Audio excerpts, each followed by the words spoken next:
പ്രിയപ്പെട്ട വിദ്യാർത്ഥിനികളെ, ഈ വർഷം മാത്സ് ടെക്സ്റ്റ് ബുക്ക് മാറിയ വിവരം എല്ലാവരും അറിഞ്ഞിരിക്കുമല്ലോ. പൊതുവെ മാത്സും അതുപോലെ തന്നെ ഇംഗ്ലീഷുമാണ് 10ാം ക്ലാസ്സിലെ വിദ്യാർത്ഥിനികൾക്ക് ബുദ്ധിമുട്ടുണ്ടാവുക. അപ്പോൾ അതുകൊണ്ട് ഇന്നത്തെ സാഹചര്യത്തിൽ സോഷ്യൽ മീഡിയയിൽ പൊതുവെ എല്ലാവരും കളിക്കുന്നവരാണ്, കുട്ടികളടക്കം. അപ്പോൾ പഠിക്കുക എന്നുള്ള ഉദ്ദേശത്തോടു കൂടി യൂട്യൂബിലൊക്കെ സ്ഥിരമായിട്ട് ചെറിയ കുട്ടികൾക്ക് വരെ അറിയുന്നത് കൊണ്ട് യൂട്യൂബിലൂടെ പഠിക്കുക എന്നുള്ള ഉദ്ദേശത്തിൽ മാത്രം മാത്സ് 10ാം ക്ലാസ്സിലെ മാറിയ പുതിയ പാഠപുസ്തകം അതിൻ്റെ ഒരു ക്ലാസ് എടുക്കുക എന്നുള്ള ഉദ്ദേശത്തിൽ ഈ ചാനൽ എല്ലാവരും സബ്സ്ക്രൈബ് ചെയ്യുകയും ഷെയർ ചെയ്യുകയും ഫുൾ സപ്പോർട്ട് ചെയ്യുകയും ചെയ്യുക. അപ്പോൾ നമ്മൾ യൂട്യൂബിൽ വെറുതെ ആവശ്യമില്ലാത്ത വീഡിയോ കാണുന്നതിന് പകരം 10ാം ക്ലാസ്സിലെ വിദ്യാർത്ഥികൾ സമാന്തര ശ്രേണികൾ എന്നുള്ള ഈ പാഠം ആണ് നമ്മൾ തുടക്കമുള്ളത്.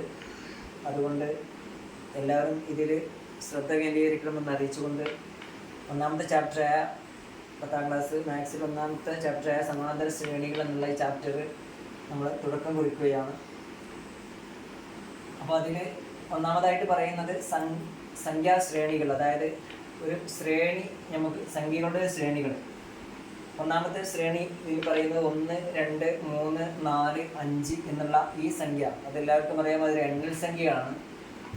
അത് അനന്തമായി നീണ്ടുപോകുന്ന ഒരു എണ്ണൽ സംഖ്യകളാണ്. അതിൻ്റെ അടുത്ത സംഖ്യ ഏതാണ് എന്ന് ഇതുവരെ 5 വരെ എഴുതിയാൽ അടുത്ത സംഖ്യ ഏതാണെന്ന് എല്ലാവർക്കും അറിയാം. എന്താണ്? 6 എന്നായിരിക്കും അടുത്ത സംഖ്യ. അതുപോലെ തന്നെ 7 ആണ് അതിനടുത്ത സംഖ്യ. അടുത്ത രണ്ടാമത്തെ ഒരു ശ്രേണി എന്നുള്ളത് 1, 3, 5, 7, 9 എന്നിങ്ങനെയാണ്. അതായത് ഒറ്റ സംഖ്യകളുടെ ഒരു ശ്രേണിയാണ് ഈ കാണുന്നത്. അതിൽ 1, 3, 5, 7, 9 വരെ നമ്മൾ എഴുതി. അടുത്തത് 11, 13 എന്നിങ്ങനെ തുടർന്നിങ്ങനെ പോകുന്നതാണ്. നെക്സ്റ്റ് 2, 4, 6, 8, 10, അടുത്തത് 12, 14 അങ്ങനെ തുടർന്ന് പോകുന്നതാണ്.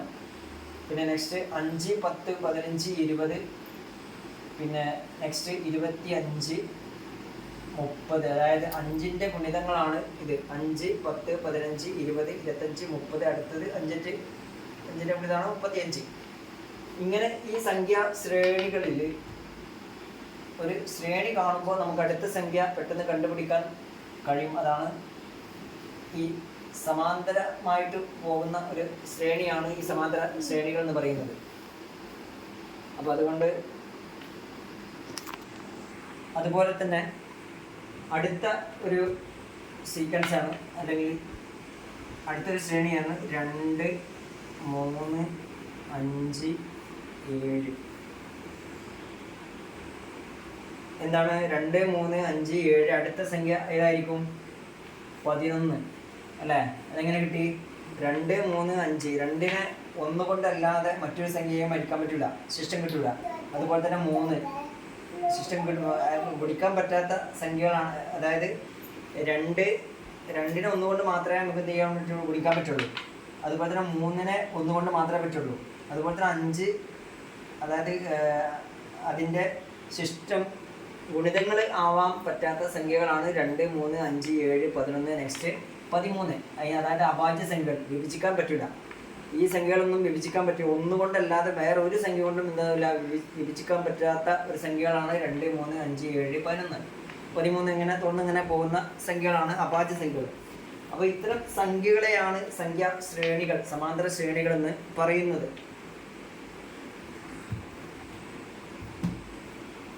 അപ്പോൾ ഇത് പ്രകാരം, സമാന്തര ശ്രേണികൾ പ്രകാരം നമുക്ക് കുറച്ച് ശ്രേണികൾ കണ്ടല്ലോ. നമ്മൾ കണ്ടുപിടിക്കുന്ന രൂപവും ഏകദേശം അറിഞ്ഞു. ഇനി അതിനടിസ്ഥാനത്തിൽ 8ാമത്തെ പേജ് നമ്പർ 8 ചില ചോദ്യങ്ങൾ ചോദിച്ചിട്ടുണ്ട്. ഓരോ പൊട്ടുകളായിക്കൊണ്ട് ഫസ്റ്റ് നമ്മൾ ശ്രദ്ധിച്ചിട്ടുണ്ടാവും. ഇതുപോലെ ത്രികോണത്തിൻ്റെ ആകൃതിയിൽ ഒന്നാമത്തേത്, രണ്ടാമത്തേത്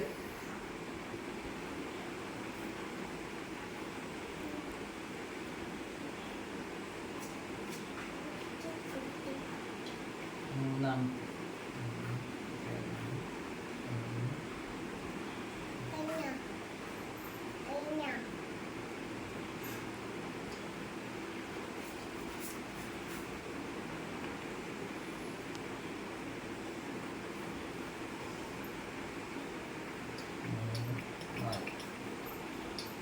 ഒന്നാമത്തെ ത്രികോണം, രണ്ടാമത്തെ ത്രികോണം, മൂന്ന് ത്രികോണം കൊടുത്തിട്ടുണ്ട്. ഇതില് ഓരോ ത്രികോണത്തിലുള്ള പൊട്ടുകളുടെ എണ്ണം എഴുതുക. തുടർന്നുള്ള 3 ത്രികോണങ്ങൾ ഉണ്ടാക്കാൻ വേണ്ട പൊട്ടുകളുടെ എണ്ണം കണക്കാക്കുക. ഇതാണ് ചോദ്യം.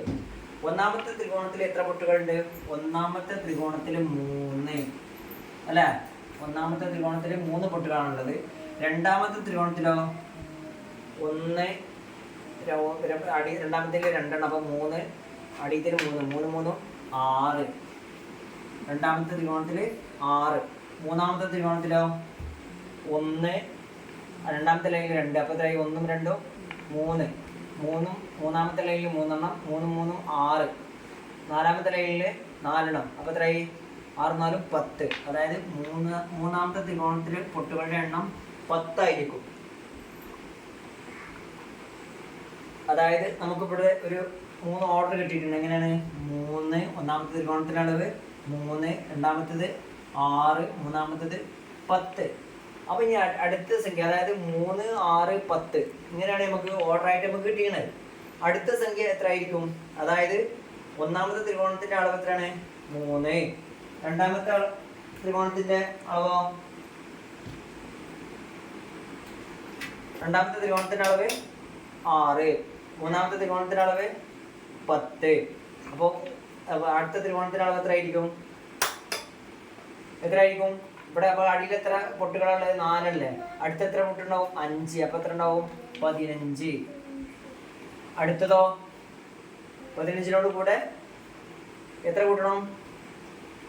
6 കൂട്ടണം അല്ലേ? ഇതിൽ 4 ഉള്ളത്. അടുത്ത നാലാമത്തെ ത്രികോണത്തിൽ 5 ഉണ്ടാവും. അപ്പോൾ 5 കൂട്ടി അടുത്തിൽ 6 ഉണ്ടാവും. അപ്പോൾ 21 ആയിരിക്കും. അതാണ് ചോദ്യം നമ്മളോട്. എന്താണ് ചോദ്യം? ഓരോ ത്രികോണത്തിൻ്റെയും പൊട്ടുകളുടെ എണ്ണം എഴുതുക. തുടർന്നുള്ള 3 ത്രികോണങ്ങൾ ഉണ്ടാക്കാൻ വേണ്ട പൊട്ടുകളുടെ എണ്ണം കണക്കാക്കുക. അത് എണ്ണം എഴുതണം അതിൻ്റെ കൊടുത്തത്. മൂന്നാമത്തെ ത്രികോണത്തിൽ നമുക്ക് കിട്ടിയത്, നമ്മൾ ചിത്രത്തിൽ നോക്കുമ്പോൾ എത്ര നമുക്ക് കിട്ടിയത്? പിന്നെ 10 എണ്ണമാണ്. അതായത് അവസാനം 4 എണ്ണം ഉള്ളത്. നാലാമത്തേത് അവസാനത്തിൽ എത്ര എണ്ണം വരും? 5 എണ്ണം വരും. ഇതിനോട് കൂടെ 5 കൂട്ടിയാൽ 15. പിന്നെ അതുപോലെ തന്നെ അടുത്തത് വരും 15. പിന്നെ 6 ആണ് കിട്ടേണ്ടത്. അപ്പോൾ 21 കിട്ടും. ഓക്കെ, അതുപോലെ നമുക്ക് എണ്ണം കിട്ടിയില്ല. നെക്സ്റ്റ് രണ്ടാമത്തെ ചോദ്യം. സമഭുജ ത്രികോണം, സമചതുരം, സമപഞ്ചഭുജം എന്നിങ്ങനെ തുടരുന്ന ജാമിതീയ രൂപങ്ങളുടെ ശ്രേണിയിൽ നിന്ന് ചുവടെ പറയുന്ന സംഖ്യാശ്രേണികൾ ഉണ്ടാക്കുക. അപ്പോൾ അതാണ് ചോദ്യം. പിന്നെ താഴെ പറയുന്ന, അതായത് സമഭുജ ത്രികോണം, സമചതുരം, സമപഞ്ചഭുജം, പിന്നെ ഒന്ന് ചേർത്തിട്ടുണ്ട് സമഷഡ്ഭുജം. ഈ വശങ്ങളുടെയും പിന്നെ തുടർന്ന് ജാമിതീയ രൂപങ്ങളുടെ ശ്രേണിയിൽ ചുവടെ പറയുന്ന സംഖ്യാശ്രേണികൾ എഴുതുക എന്നുള്ളതാണ്. ഒന്നാമത്തെ വശങ്ങളുടെ എണ്ണം. ഒന്നാമത്തെ ചോദ്യമാണ് വശങ്ങളുടെ. ഈ 4, അതായത് ഇപ്പം ഞാനിവിടെ ചിത്രത്തിൽ കാണിച്ചിട്ടുള്ളത് 4 എണ്ണമാണ്. ഒന്ന് സമഭുജ ത്രികോണം, സമചതുരം, സമപഞ്ചഭുജം, സമഷഡ്ഭുജം. ഒന്നാമത്തത് 3 ത്രികോണങ്ങളുടെ എണ്ണം, കോണുകളുടെ എണ്ണം ഇതിൽ എത്രയാണ്? വശങ്ങളുടെ എണ്ണം എത്രയാണ്? 3 എണ്ണമാണ് അല്ലേ? വശങ്ങളുടെ എണ്ണം 3. രണ്ടാമത്തെ ചതുരത്തിൻ്റെ വശങ്ങളുടെ എണ്ണം 4. പഞ്ചഭുജത്തിൻ്റെ വശങ്ങളുടെ എണ്ണം 5. ഷഡ്ഭുജത്തിൻ്റെ വശങ്ങളുടെ എണ്ണം എത്രയാണ്? 6. ഇതാണ് ഒന്നാമത്തെ വശങ്ങളുടെ എണ്ണം അല്ലേ? ഇനി അടുത്തത് നമ്മൾ പറയുന്നത് എന്താ ചോദ്യം? രണ്ടാമത്തെ ചോദ്യം എന്താണ്? അകക്കോണുകളുടെ തുക. അതായത് ഉള്ളിലുള്ള കോണുകളുടെ തുക. ത്രികോണത്തിൻ്റെ 3 കോണുകളുടെയും തുക നമ്മൾ പഠിച്ചിട്ടുണ്ട്. എത്രയാണ്? ത്രികോണത്തിൻ്റെ 3 കോണും പൊതുവെ സമം എന്നല്ല, പൊതുവെ ത്രികോണങ്ങളുടെ 3 കോണുകളുടെ തുക എത്ര ആയിരിക്കും? 180. അതായത് ഒന്നാമത്തെ ഇതിൻ്റെത് 180. രണ്ടാമത്തെ സമചതുരാണ്. സമചതുരാകുമ്പോൾ ഓരോ കോണും എത്ര അളവായിരിക്കും? ഈ കോണിൻ്റെ അളവ് എത്ര ആയിരിക്കും? 90. അപ്പോൾ എത്ര കോണുകളുണ്ട്? 4 കോണുകളുണ്ട് അല്ലേ? 4 കോണുകളുണ്ടാകുമ്പോൾ അതിൻ്റെ അകക്കോണുകളുടെ തുക എത്ര ആയിരിക്കും? 360. അഞ്ചാമത്തെ എത്ര കോണുകളുണ്ട്? അതിന് മുമ്പ് ഈ കോണുകളുടെ എണ്ണം കണ്ടുപിടിക്കാൻ താഴത്തെ ക്ലാസ്സിൽ നമ്മൾ പഠിച്ചിട്ടുണ്ട്. എങ്ങനെയാണ്? n/2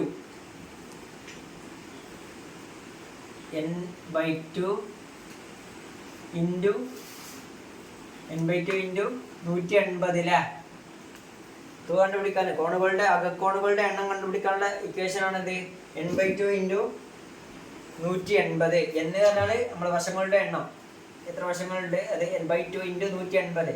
ഇതാണ് എന്ത് അകക്കോണുകളുടെ തുക കണ്ടുപിടിക്കാനുള്ള രീതി. ഇത് രണ്ടും നമ്മൾ കണ്ടുപിടിച്ചു. അഞ്ചാമത്തത് നമ്മൾ ഈ ഇക്വേഷൻ വെച്ച് എങ്ങനെ കണ്ടുപിടിക്കാൻ പറ്റും? 5 എന്നുള്ളിടത്ത് എന്താ ചെയ്യുക, അല്ല n എന്നുള്ളിടത്ത് 5 നേരത്തെ 5 - 2 × 180. അപ്പോൾ എത്രയായി? 3 × 180. അപ്പോൾ എത്ര? 3 × 180 എത്ര വരിക? 540. അതായത് അകക്കോണുകളുടെ എണ്ണം എന്ന് പറയുമ്പോൾ 540 എന്ന് വരും. മൂന്നാമത്തത് പഞ്ചഭുജത്തിൻ്റെത്, 5 വശങ്ങളുള്ളത് 540. അടുത്തത് ഷഡ്ഭുജാണ് അല്ലേ? ഷഡ്ഭുജത്തിൻ്റെ വശങ്ങളുടെ എണ്ണം എത്രയായിരിക്കും? 6 ആയിരിക്കും. നമ്മളിവിടെ ഇതിന് വശങ്ങളുടെ എണ്ണം എത്രയാണ്? 6. അപ്പോൾ അതിൻ്റെ ഉള്ളിലുള്ള കോണുകളുടെ എണ്ണം എത്ര ആയിരിക്കും? അതും 6 ആയിരിക്കില്ലേ? അപ്പോൾ എത്ര ആവും? വശങ്ങളുടെ എണ്ണം വെച്ച് നോക്കുമ്പോൾ ഇക്വേഷൻ വെച്ച് എങ്ങനെ ചെയ്യാം? n-ൻ്റെ 6 എന്ന് വരുമ്പോൾ 6 - 2 എത്രയാണ്? 6 - 2 എത്രയാണ്? 4. 4 × 180. 4 × 180 ആകുമ്പോൾ എത്രയാണ് വരിക? 4 × 180 എത്രയാണ്? 720. അതാണ് അകക്കോണുകളുടെ എണ്ണം വരിക. അകക്കോണുകളുടെ എണ്ണം എത്ര വരിക? 720. അപ്പോൾ കിട്ടിയില്ലേ? ത്രികോണത്തിൽ 180, പിന്നെ ചതുരത്തിൻ്റെ 360, പിന്നെ പഞ്ചഭുജത്തിന് 540, ഷഡ്ഭുജത്തിൻ്റെ 720. ഓക്കെ, ഇനി അടുത്തതാണ് പുറം കോണുകളുടെ തുക. പുറം കോണുകളുടെ തുക നമ്മൾ കണ്ടുപിടിക്കണം. അതും നമ്മൾ മുൻകാലത്തിലൊക്കെ പഠിച്ചത് തന്നെയാണ്. പുറം കോണുകളുടെ ഏത് ജാമിതീയ രൂപം എടുക്കുകയാണെങ്കിലും അതിൻ്റെ പുറം സമമായിരിക്കുന്ന ഏത് വശങ്ങളുടെയും പുറം കോണുകളുടെ തുക എത്ര ആയിരിക്കും? 360 ആയിരിക്കും. ഈ കോണാണ് പുറം കോണുകൾ. അപ്പോൾ എല്ലാ കോണിൻ്റെ ഒരേ സംഖ്യ ആയതുകൊണ്ട് നമുക്ക് എഴുതാൻ എളുപ്പമായിരിക്കുമല്ലോ. പുറം കോണുകളുടെ തുക എത്ര ആയിരിക്കും? 360, 360. എല്ലാത്തിനും 360. അതായത് ചതുരത്തിന് 360 വരും, പിന്നെ ത്രികോണത്തിന് 360 വരും, ചതുരത്തിന് 360 വരും, പഞ്ചഭുജത്തിന് 360 വരും, ഷഡ്ഭുജത്തിന് 360 വരും. അപ്പോൾ അത് വളരെ എളുപ്പമാണ്. എല്ലാത്തിൻ്റെയും ആ ശ്രേണി നമുക്ക് കിട്ടി. എന്താണ്? 360, 360, 360. പിന്നെ ഒരു അകക്കോണിൻ്റെ അടുത്ത ചോദ്യം എന്താണ്? ഒരു അകക്കോണിൻ്റെ അളവ്. അങ്ങനെയാണെങ്കിൽ ഒരു അകക്കോണിൻ്റെ അളവ് എത്രയാണെന്നാണ് നമ്മളോട് ചോദിക്കുന്നത്. അത് എളുപ്പമല്ലേ? എങ്ങനെ കണ്ടുപിടിക്കുക? ഫസ്റ്റ് സമചതുരം എടുക്കുക. സമചതുരത്തിലെ ഒരു അകക്കോണിൻ്റെ അളവ് എത്രയാണ് വരിക? സമചതുരായതുകൊണ്ട് അതിൻ്റെ കോണുകളൊക്കെ തുല്യമായിരിക്കും. നമുക്കറിയാം ഒരു കോണുകളുടെ തുക എത്രയാണ്? 180 ആണ്. അപ്പോൾ ഒരേ സംഖ്യ ആയതുകൊണ്ട് 180നെ 3 കോണുകളുള്ളൂ. 3 കൊണ്ട് ഹരിച്ചാൽ എത്ര വരിക? 180 ഹരിക്കണം 3 സമം എത്ര വരിക? പിന്നെ 180 ഹരിക്കണം 3 ഹരിക്കുമ്പോൾ എത്ര? ഒരു കോണിൻ്റെ അളവ് വരിക? 60. ഒരു കോണിൻ്റെ അളവ് എത്ര വരിക?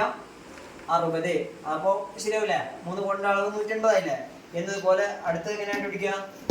ചതുരത്തിൻ്റെ ഒരു കോണിൻ്റെ അളവ് എങ്ങനെയാണ് കണ്ടുപിടിക്കുക? 4 ആണ്. 3 കോണുകളുടെയും അളവ് അകക്കോണിൻ്റെ തുക എത്രയാണ്? 360. അതിന് നമ്മൾ 4 ഹരിച്ചാൽ ഒന്നിൻ്റെ എത്ര വരും? 90 അല്ലേ? ഒരു കോണിൻ്റെ അളവ് 90. ചതുരത്തിന് നമുക്ക് കിട്ടിയ എത്രയാണ്? 90. നെക്സ്റ്റ് പഞ്ചഭുജത്തിൻ്റെ കോണുകളുടെ തുക. പഞ്ചഭുജത്തിൻ്റെ പിന്നെ കോണുകളുടെ തുക നമുക്ക് എത്രയാണ് കിട്ടിയത്?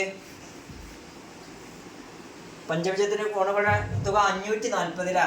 540നെ പിന്നെ എത്ര? 5 ആയിട്ട് ഹരിക്കണം. അപ്പോൾ എത്ര വരിക? 540 ഹരിക്കണം 5 എത്ര വരിക?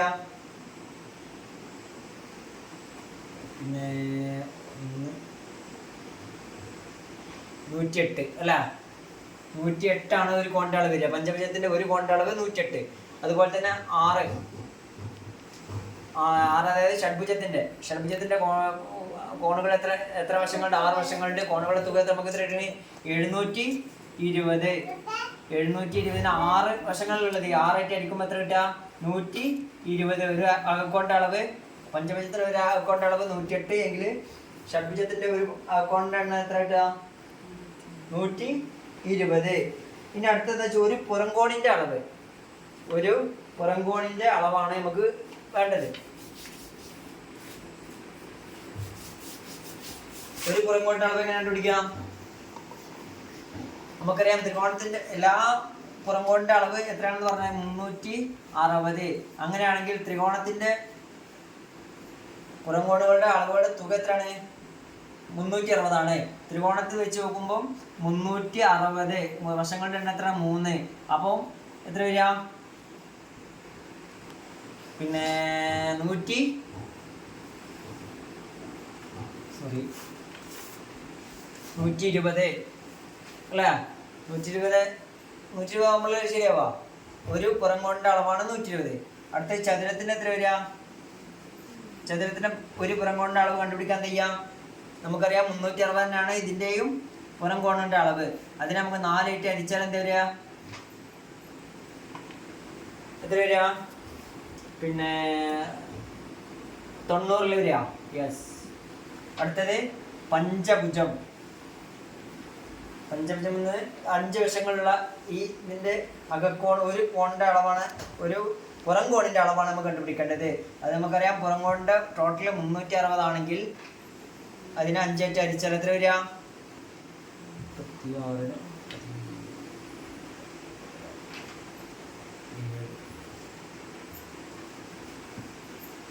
72 വരിക.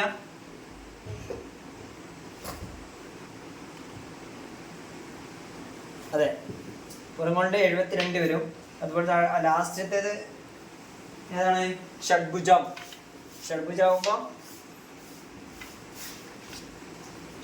എത്ര വരിക? 6 വശങ്ങളുള്ള ഷഡ്ഭുജത്തിന്റെ അളവ് അങ്ങോട്ട് 360 ആണെങ്കിൽ 360 ഹരിക്കണം 6 അല്ലേ? അപ്പൊ എത്രയായി? 60. അപ്പൊ നമുക്ക് ഒരു ഓർഡർ കിട്ടിയില്ല. അപ്പോൾ നമ്മൾ ഫസ്റ്റത്തെ ചോദ്യമാണ് വശങ്ങളുടെ എണ്ണം. വശങ്ങളുടെ എണ്ണം നമുക്കറിയാം. ആ സീക്വൻസ് എങ്ങനെ വരിക? 3, 4, 5, 6. ഇതാണ് വശങ്ങളുടെ എണ്ണം അല്ലേ? രണ്ടാമത്തേത് അകക്കോണുകളുടെ തുക. അകക്കോണുകളുടെ തുക എത്ര ആയിരിക്കും? ഒന്നാമത്തെ എത്ര വരുന്നത്? 180. ത്രികോണത്തിന്റെ 180. രണ്ടാമത്തെ 360. മൂന്നാമത്തെ എത്ര വരിക? എത്ര നമുക്ക് കിട്ടിയത്? n/2 ചെയ്യാൻ നമ്മൾ ചെയ്തില്ലല്ലോ. എത്ര കിട്ട്? പിന്നെ 540. അടുത്ത 540. ഇങ്ങനെ ഒരു സംഖ്യാശ്രേണി കിട്ടും. പിന്നെ ആറാമത്തെ നമുക്ക് എത്ര കിട്ടിയത്? 720. ഓക്കെ. നെക്സ്റ്റ് പുറംകോണുകളുടെ തുക. പുറംകോണുകളുടെ തുക എല്ലായ്പ്പോഴും എന്തായിരിക്കും? 360. പിന്നെ ഒരു അകക്കോണിന്റെ അളവ്. ഒരു അകക്കോണിന്റെ അളവ് നമ്മൾ കണ്ടുപിടിച്ചില്ല. ത്രികോണത്തിൻ്റെത് 60, ചതുരത്തിൻ്റെത് 90. മറ്റേ എത്ര ആയിരുന്നു? പിന്നെ എങ്ങനെ കണ്ടുപിടിക്കല്? അക്കൗണ്ടിന്റെ അളവ് 540 ആയിരുന്നു.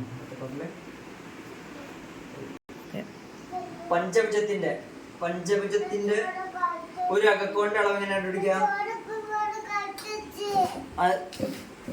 8 ആയിരിക്കും. അതുപോലെ തന്നെ ഷഡ്ഭുജത്തിൻ്റെത് 120. ഓക്കെ. ഇതാണ് ഒരു അകക്കോണിന്റെ അളവിന്റെ ശ്രേണി. പിന്നെ ഒരു പുറംകോണിന്റെ അളവ്. ഇതിനും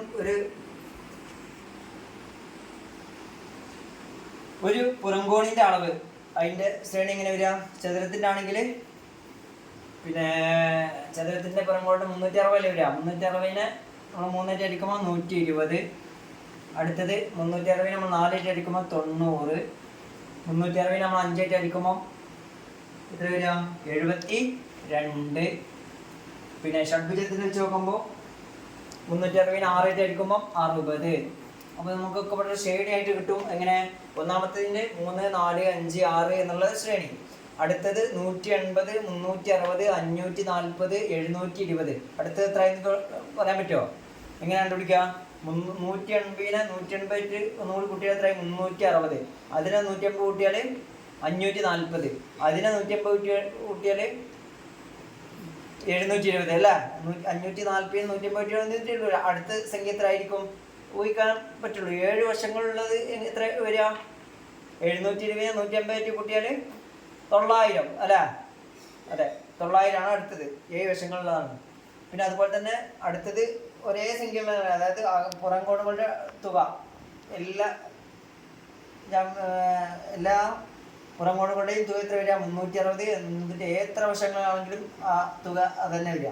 അതൊരു ഒന്നുകൊണ്ട് ഗുണിക്കാൻ പറ്റിയ സംഖ്യകളുടെ ശ്രേണിയാണ് എന്ത്? 360 360 360 എന്നുള്ളത്. നെക്സ്റ്റ് നമ്മളോട് ചോദിച്ചത് ഒരു അക്കൗണ്ട് അളവിൻ്റെ ഒരു ശ്രേണിയാണ് അടുത്തുള്ളത്. സമചതുരത്തിൻ്റെ 60, നെക്സ്റ്റ് 90, പിന്നെ 108 120. അടുത്തത് ഇതിൻ്റെ ശ്രേണി ആർക്കും മനസ്സിലാവുന്നുണ്ടോ? എങ്ങനെയാണ് മനസ്സിലാക്കുക? 60 90 108 120 അല്ലേ? അടുത്തത് 120 90 72 60. ഇങ്ങനെ തുറന്നു പോകുന്ന ഒരു സംഖ്യാശ്രേണിയാണ്. ഓക്കെ, ഇതുവരെയാണ് സമാന്തര ശ്രേണികൾ എന്നുള്ള ഈ പാഠത്തിൽ എടുത്തിരിക്കുന്നത്. തുടക്കമാണ്.